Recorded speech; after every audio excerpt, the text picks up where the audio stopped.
በህይወትህ የደስታ ምንጭ መሆን ባትችል ለሌሎች የሀዘን ምክንያት አትሁን። በምድር ላይ ሰዎች በሁለት ነገር ሲታወሱ ይኖራሉ። አንደኛው በሚፈጥሩት ችግር ሲሆን ሁለተኛው ደግሞ በሚፈቱት ችግር ነው። በእርግጥ የህይወት ትልቁና አንዱ ዓላማ ከመጥፋት መትረፍ ነው። አንዳንድ ጊዜ በህይወታችን ውስጥ ትልቅ ዋጋ የምንሰጣቸውን ሰዎች ወይም ደግሞ ቁሳቁሶች ስናጣ ህይወት እርባና ቢስ ይሆንብናል። ለመሞታችን ምክንያት ይበዛልናል። በዛ መካከል ዋጋ የምንሰጠውን ማግኘት ደግሞ ትልቅ ታምር መስሎ ይሰማናል።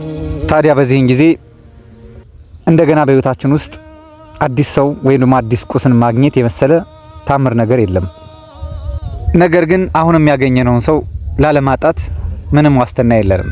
ምክንያቱም እኛ ስለ ነገ መገመት እንጂ ማወቅ መተንበይ እንጂ ማረጋገጥ የማንችል ደካማ ፍጡሮች ነን።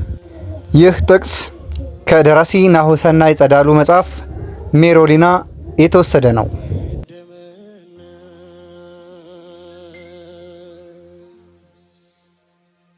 ሰላም ውድ ቤተሰቦቼ እንደምን ዋላችሁ? እንዴት አመሻችሁ? የእናንተው የሽያጭ አማካሪ ኢንጂነር አደባባይ ጓዴ ነኝ። ታዲያ ከዚህ ጥቅስ የምንማረው ነገር ሁልጊዜም ቢሆን የእናንተው የሽያጭ አማካሪ በፍጹም ሊያደርጋቸው የማይችሉ ነገሮችን እንዲሁ አስረግጦ ይነግራችኋል።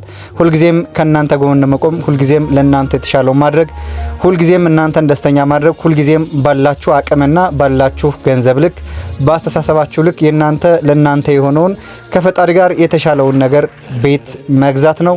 ኢንጂነር አደባባይ ጓዴ ለተሻለ ነገ።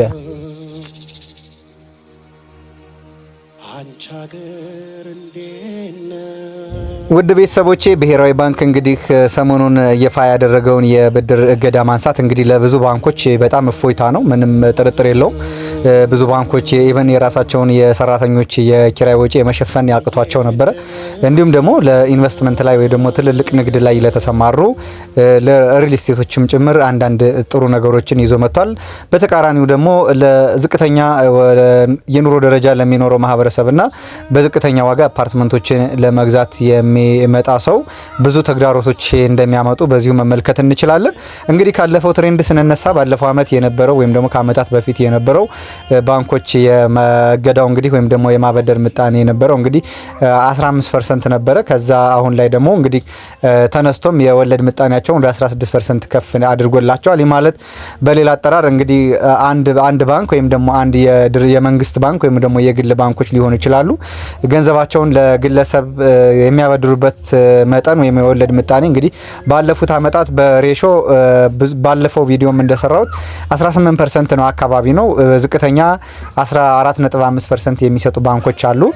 ከፍተኛ ደግሞ 22% አካባቢ የሚሰጡ ባንኮች አሉ የወለድ ምጣኔያቸውንና ከዚህ አንፃር እንግዲህ ባለፈው አመት ወይም ደግሞ ከአመታት በፊት የነበረው በሬሾ ስንሰራው 18% አካባቢ ነበረ።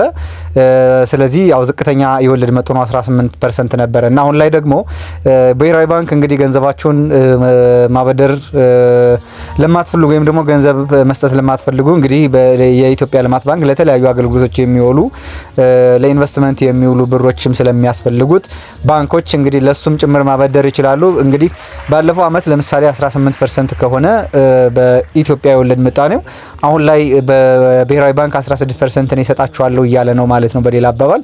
ስለዚህ ባንኮች ከግለሰቦች ወይም ደግሞ ከድርጅቶች ላይ አበድረው ወጣ ወረዱን ብዙ ወጪዎች አሉባቸው አንድ ብድር ሲሰጡ እነሱን ወጪዎች ሁሉ ከሚቀንሱና ካለ ድካም በ18% ለግለሰብ ከመስጠት ይልቅ በ16% ታማኒነትን ጨምሮ ለያዘላቸው ለባንክ መልሰው ለኢትዮጵያ ብሔራዊ ባንክ ማበደር ይችላሉና ይህ ትልቁ ተግዳሮት ይሆናል ብዬ አስባለሁ። ለማንኛውም ዘርዘር አድርገን የምንመለከታቸውን ነገሮች እንመለስ። ወደ ሁለት ጉዳዮች ነው የሚኖሩን። አንደኛው ተግዳሮቱ ነው፣ ሁለተኛው ደግሞ ጥቅሙ ነው። ስለዚህ ከመጀመሪያ ከጥቅሙን ጀምርና ምን አይነት እንቅስቃሴ ሊኖር ይችላል አሁን የብድር ገዳው መነሳቱና ባንኮች ላይ ብር መኖሩ ወይም ደግሞ ብር ገበያው ላይ መምጣቱ በሪል ስቴት ኢንዱስትሪው ላይ ምን አይነት ጥቅም ይኖራል የሚለውን ነገር መጀመሪያ እንጀምራለን። ከዛ ቀጥሎ በመጨረሻ ላይ ደግሞ ትልቁ ተግዳሮትና ለእናንተ በተለይም ደግሞ ቤት ልትገዙ ላሰባችሁ ሰዎች ምን ያህል ከባድ ጫና እየመጣ መሆኑን ላሳውቃችሁ ፈልጋለሁ። እሱን መጨረሻ ላይ የምነግራችሁ ይሆናል። አብራችሁን ቆዩ። የእናንተው የሽያጭ አማካሪ ኢንጂነር አደባባይ ጓዴ። እንግዲህ ውድ ቤተሰቦች እዚህ ጋር አንድ ነገር ያዙልኝ። የባንክ ብድር መለቀቅ ለቤት ገዢዎች ወይም ደግሞ ለአፓርትመንት ገዢዎች በሶስት ነገሮች ይወሰናል። ማለትም ይህ ቋሚ እንዳልሆነ የሚጠቁም ነገር ነው። አንደኛው እንደ ቤት ገዢው ወይ ደግሞ እንደናንተ እንደ ገዢያችሁ እንደ ገቢ መጠናችሁ ይወሰናል። ሁለተኛው ደግሞ እንደ ባንኮች የወለድ ተመን ይወሰናል።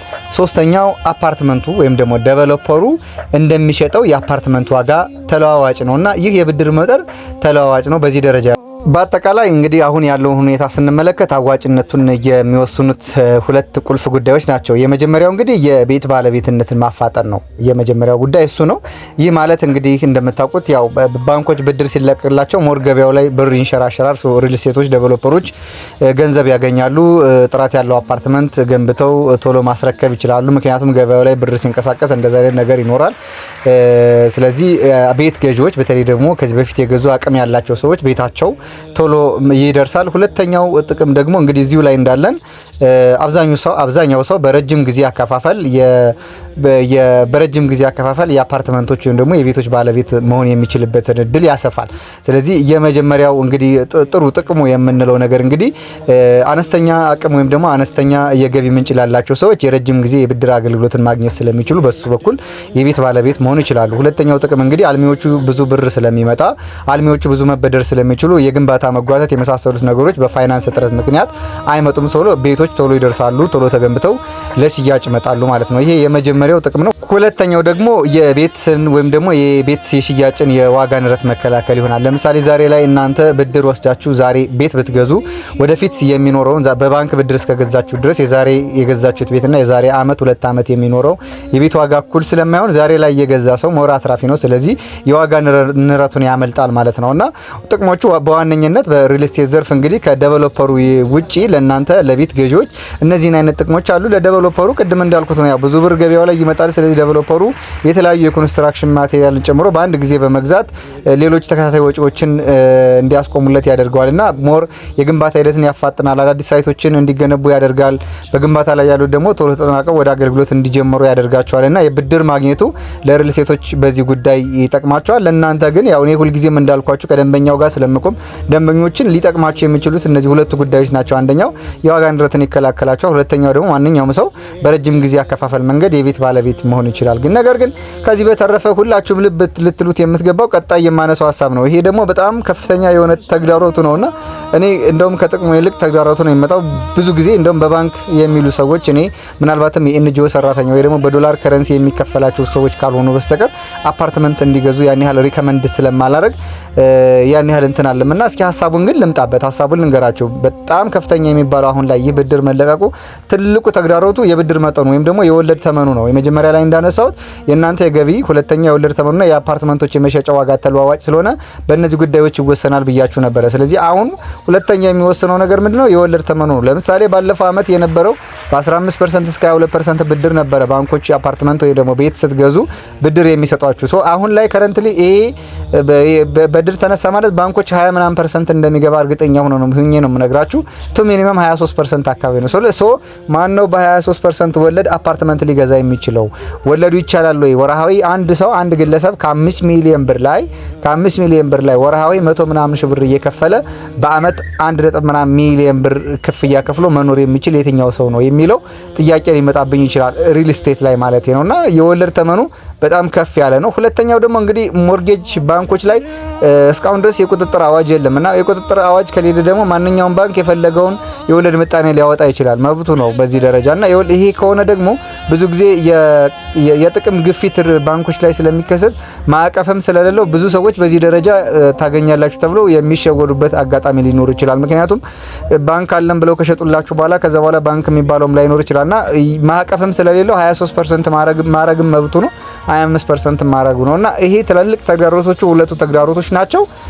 በአጠቃላይ እንግዲህ ለእናንተ እንደ ሀሳብ የማነሰው ግን እናንተ የገቢ መጠናችሁ ከፍ ያለ ከሆነ በዶላር ከረንሲ የሚከፈላችሁ ከሆነ እፎይታ ነው። ሁለተኛ ደግሞ ዛሬ ላይ እጃችሁ ላይ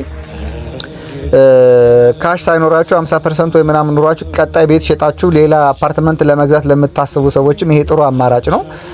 አጠቃላይ በኢንቨስትመንት ውስጥ ላላችሁና ብሩን ከባንክ አመጣችሁ መስራት ለምትፈልጉና አፓርትመንት ደግሞ በረጅም ጊዜ ክፍያ መግዛት ለምትፈልጉ ትልልቅ ኢንቨስትመንት ውስጥ ላላችሁ ሰዎችም ትልቅ እፎይታ ነው። አጠቃላይ እንግዲህ ስንዳሰው የብድር መጠኑ ለኢንቨስትመንት ውስጥ ላሉ ሰዎች፣ ለአስመጭና ላኪዎች፣ ለሪል ስቴት ለዴቨሎፐሮቹ በኩል እንጂ እኔ ለደንበኛው በኩል ወይም ደግሞ ቤት ለሚገዛ ሰውና መካከለኛ ህይወት ለሚመራ ሰው ወይ ደግሞ መካከለኛ አፓርትመንት ላይ ለሚገዛ ሰው ያን ያህል ይጠቅማል ብዬ የማስበው ነገር የለም። እንግዲህ አጠቃላይ እኔ የተመለከትኩት ጉዳይ ይህን ይመስላል። የእናንተው የሽያጭ አማካሪ ሁልጊዜም ከእናንተ ጋር ነው።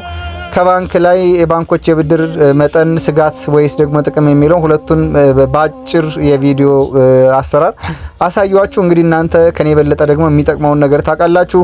የእናንተው የሽያጭ አማካሪ አሁንም ከባለ 1 መኝታ ጀምሮ እስከ ባለ 3 መኝታ አፓርትመንቶችን በግንባታ ላይ ያሉም የተጠናቀቁም በሽያጭ ላይ ነው ያለው። እናንተ ብቻ ደውሉልኝ ወይም ደግሞ በዋትስአፕ፣ በቴሌግራም፣ በየትኛውም የሶሻል ሚዲያ አካውንቴ ጻፉልኝ። እናንተን ሁልጊዜም የቤት ባለቤት ማድረግ የኔ አላማ ነው፣ የኔ ስራ ነው። መልካም ቀን፣ መልካም አዳር ተመኘው። አመሰግናለሁ። ኢትዮጵያ ለዘላለም ትኖር።